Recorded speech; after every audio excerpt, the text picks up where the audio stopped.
ನೀರಿನ ದರ ನಿಗದಿಪಡಿಸಿರುವುದು ವೈಜ್ಞಾನಿಕವಾಗಿದೆ ಎಂದು ಸುರಪುರ ಮತಕ್ಷೇತ್ರದ ಶಾಸಕರಾದ ರಾಜಾ ವೇಣುಗೋಪಾಲ್ ನಾಯಕರವರು ಮಾಧ್ಯಮದ ಮುಂದೆ ಮಾತನಾಡಿದರು. ಮಾಜಿ ಸಚಿವರಾದ ರಾಜು ಗೌಡ ಅವರಿಗೆ ಸುದ್ದಿಗೋಷ್ಠಿ ಮೂಲಕ ಪ್ರತಿ ಉತ್ತರ ಕೊಟ್ಟಿದ್ದಾರೆ.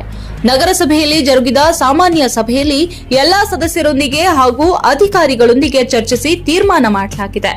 ಯಾರೋ 4 ಜನ ಸಭೆ ಸೇರಿ ತೆಗೆದುಕೊಂಡ ನಿರ್ಧಾರವಲ್ಲ. ಮಾಜಿ ಸಚಿವರು ಗೃಹ ಪೀಡಿತರಾಗಿ ರಾಜಕೀಯ ದುರಾಲೋಚನೆಯಿಂದ ಜನರ ದಾರಿ ತಪ್ಪಿಸುವ ಕೆಲಸ ಮಾಡುತ್ತಿದ್ದಾರೆ.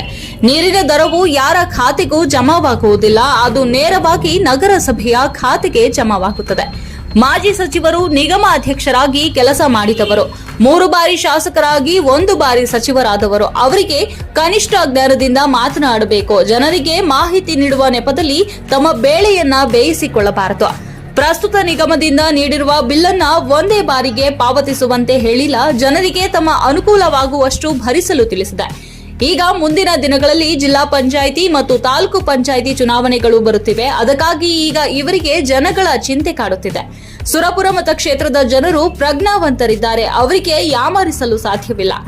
ನಾನು ನಮ್ಮ ತಂದೆಯವರಾದ ರಾಜಾ ವೆಂಕಟಪ್ಪ ನಾಯಕ ಅವರ ಮಾರ್ಗದಲ್ಲೇ ನಡೆಯುತ್ತಿದ್ದೇನೆ. ಸುರಪುರ ಜನಕ್ಕೆ ಯಾವತ್ತೂ ಮೋಸ ಮಾಡುತ್ತಿಲ್ಲ ಎಂದು ಕಳೆದ ದಿನಗಳ ಹಿಂದೆ ಮಾಜಿ ಸಚಿವರು ಕೊಟ್ಟಿರುವ ಹೇಳಿಕೆಗೆ ಶಾಸಕರಾದ ರಾಜಾ ವೇಣುಗೋಪಾಲ್ ನಾಯಕರವರು ಸುದ್ದಿಗೋಷ್ಠಿಯಲ್ಲಿ ತಿರುಗೇಟು ನೀಡಿದ್ದಾರೆ. ಈ ಸಂದರ್ಭದಲ್ಲಿ ವಿಠಲ್ ಯಾದವ್, ಕೆಪಿಸಿಸಿ ರಾಜ್ಯ ಪ್ರಧಾನ ಕಾರ್ಯದರ್ಶಿಗಳು, ಪ್ರಕಾಶ್ ಗುತ್ತೇದಾರ್ ಅಧ್ಯಕ್ಷರು, ನಗರ ಯೋಜನಾ ಪ್ರಾಧಿಕಾರ, ಶ್ರೀಮತಿ ಹೀನಾ ಕೌಸರ್ ಅಧ್ಯಕ್ಷರು, ನಗರಸಭೆ ಸುರಪುರ, ಅಬ್ದುಲ್ ಗಫೂರ್ ನಗನೂರಿ ಹಾಗೂ ನಗರಸಭೆಯ ಸದಸ್ಯರು, ಪಕ್ಷದ ಕಾರ್ಯಕರ್ತರು ಉಪಸ್ಥಿತರಿದ್ದರು.